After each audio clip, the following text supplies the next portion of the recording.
Mon épouse m'a bloqué de partout, comment faire? Alors si votre épouse vous a bloqué partout, c'est que là vous avez franchi les limites. Parce qu'une femme, même vous, à quel moment vous bloquez quelqu'un sur votre téléphone, sur les réseaux, partout? À quel moment? C'est vraiment que la personne vous a spammé, a écrit, vous a bourriné, a fait du bourrinage sur vous. Vous vous dites, mais là, c'est plus possible. Là, elle franchit la limite, j'en peux plus. C'est-à-dire que vous êtes cerné. Vous êtes comme dans un cube et vous êtes cerné, le cube se referme petit à petit. Il n'y a plus de porte, il n'y a plus d'espace pour respirer. Et la personne vous encombre, elle vous envahit. Elle envahit votre espace, votre espace en fait, l'espace dans lequel vous respirez, votre espace vital. C'est à ce moment-là qu'on bloque quelqu'un. Je pense que c'est la même chose pour vous, la même chose pour les femmes, pour n'importe quel être humain. Quand on franchit les limites, là c'est plus possible, on est obligé de bloquer la personne parce que sinon on se dit mais quand est-ce qu'elle va s'arrêter? Donc si elle vous a bloqué en ce moment, c'est qu'elle n'en peut plus, il va falloir prendre du recul pendant quelques temps. Ça veut dire que vous vous êtes excité dans tous les sens, vous avez du bourrinage, vous étiez un bourrin, parce que vous étiez en panique. Ce que je peux comprendre, je ne vous en veux pas à ce niveau-là, je ne vais pas vous faire culpabiliser, on ne va pas parler de ça pendant 10 ans, mais il faut comprendre que vous ne saviez pas quoi faire, vous étiez en panique, donc vous avez essayé de la contacter par tous les moyens, en lettres, par texto, par message, par mail, vous l'avez prise de tous les côtés, de toutes parts. Et donc, elle s'est sentie totalement envahie et elle a tout bloqué du jour au lendemain parce qu'elle n'en pouvait plus. Donc, prenez du recul, dites-vous, là, en ce moment, je lui ai fait mal à un point, j'ai franchi ses limites à un point où elle ne peut plus me supporter. Donc, je vais lui laisser du recul, je vais lui laisser déjà le temps de fermer ses blessures, de prendre du recul, de se calmer, de calmer sa colère envers moi. Et vous-même, vous devez vous calmer parce que vous êtes excité, vous êtes surexcité dans tous les sens. Ça ne va pas. Et quand vous êtes surexcité, parce que vous êtes dans la peur, vous voulez absolument sauver votre mariage, vous croyez que si vous ne sauvez pas aujourd'hui votre mariage, ce sera terminé, ce sera plus jamais, vous n'aurez plus jamais l'occasion de sauver votre mariage. Vous êtes dans cet esprit de peur et de panique. Donc c'est à vous de prendre du recul aussi pour vous recentrer sur vous et vous dire non, cette femme, je l'ai épousée, elle m'a épousée, elle a accepté de m'épouser, on est restés mariés, enfin on est toujours mariés, ça fait depuis 10 ans, 15 ans, 20 ans, 25 ans, 30 ans, notre amour ne va pas finir comme ça, d'un coup, ne va pas s'évaporer en quelques mois. Puisqu'elle s'est mariée avec vous, elle est restée avec vous, elle a fait des enfants avec vous, vous avez des biens en commun ou des comptes joints, vous avez vécu beaucoup d'expériences en commun, des expériences difficiles comme beaucoup d'expériences positives, vous avez des souvenirs en commun. Donc ça ne va pas s'évaporer en quelques mois. Donc c'est à vous de faire ce changement-là psychologique, ce changement mental pour prendre conscience que non, ça ne peut pas s'évaporer en quelques mois, même en quelques années. Ça ne s'évaporera pas. Si je suis le père de ses enfants, elle ne m'oubliera jamais. Par contre, là, elle est énervée. Donc, il faut vous dire, je vais vous lui laisser du temps et me recentrer sur moi, comprendre que j'ai de la valeur, parce que c'est pas normal d'envoyer des messages à quelqu'un comme ça qui ne vous répond jamais. 1, 10, je veux bien 1 ou 2, 3, 4 messages, mais tout le temps bourriner sans qu'une personne vous réponde. Non, dites-vous que vous avez de la valeur.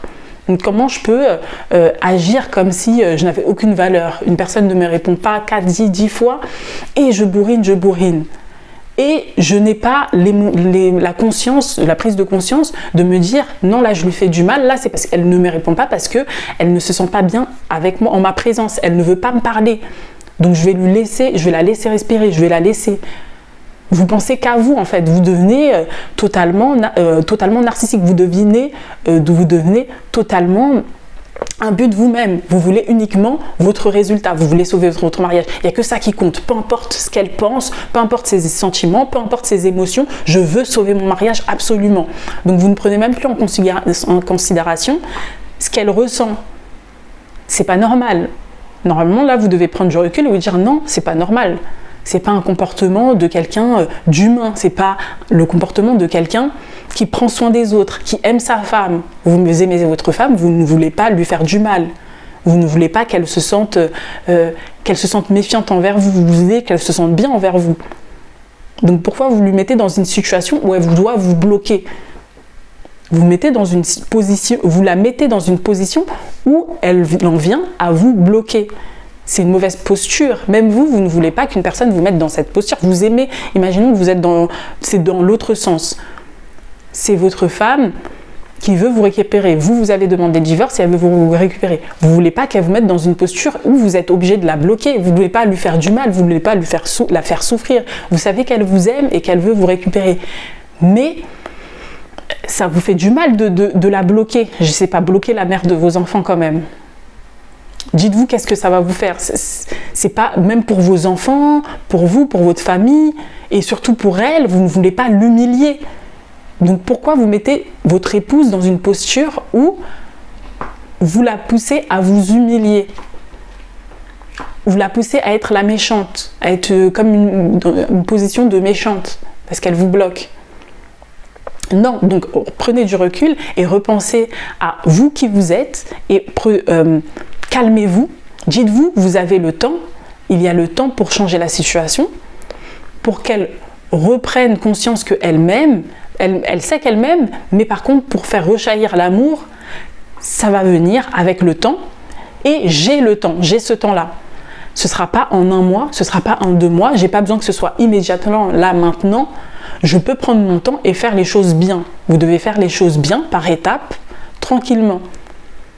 Si vous êtes tout le temps pressé, sous pression, ça va vous pousser à agir d'une façon que vous ne voulez pas en fait. C'est comme si vous êtes contrôlé par vos émotions au lieu de vous contrôler. C'est-à-dire maintenant, c'est votre peur qui vous contrôle, qui contrôle tout ce que vous faites dans votre vie. Votre femme, elle voit ça, elle se dit, non, je ne veux pas de cet homme. Et c'est normal, on ne veut pas de quelqu'un qui est contrôlé uniquement par la peur, qui agit par peur. Non, elle veut que vous agissiez par volonté, parce que vous voulez un nouveau mariage, parce que vous pensez que vous pouvez sauver ce mariage, parce que vous voulez un nouveau mariage. Elle veut que vous agissiez parce que vous voulez ce mariage, pas parce que vous avez peur de perdre. Je ne sais pas si vous voyez la différence. Il y a une différence entre agir par peur et agir par volonté. Agir par volonté, c'est quand quelqu'un a conscience de soi, se contrôle et sait ce qu'il veut. Et il a le choix. C'est aussi ça, agir par volonté, c'est avoir le choix. Elle veut que vous ayez le choix et que vous la choisissiez elle. Pas que vous n'ayez aucun choix, vous lui dites « Ah mais c'est fini, sinon tout est fini, il faut absolument que j'ai tellement peur de tout perdre, il faut absolument que je la récupère, sinon tout est fini. » Et en fait, vous n'avez pas le choix. Une personne qui agit parce qu'elle n'a pas le choix, c'est sûr que votre épouse ne va pas se sentir valorisée. Aucune femme ne peut se sentir valorisée comme ça. Une femme, elle se sent valorisée quand un homme veut d'elle parce que c'est un choix pour lui.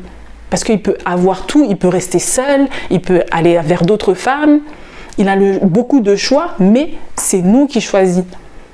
Là, c'est valorisant. Là, on nous met sur un piédestal. Là, effectivement, on se sent comme une reine. On se sent choisie, voulue. Vous comprenez? On se sent importante dans sa vie, dans la vie de cet homme. Mais si vous agissez par peur, parce que vous n'avez pas le choix, parce que vous sentez que c'est la seule issue, c'est par désespoir. Donc là, on se sent choisi par désespoir. C'est dévalorisant pour une femme. C'est totalement dévalorisant. Ça ne représente rien, c'est repoussant.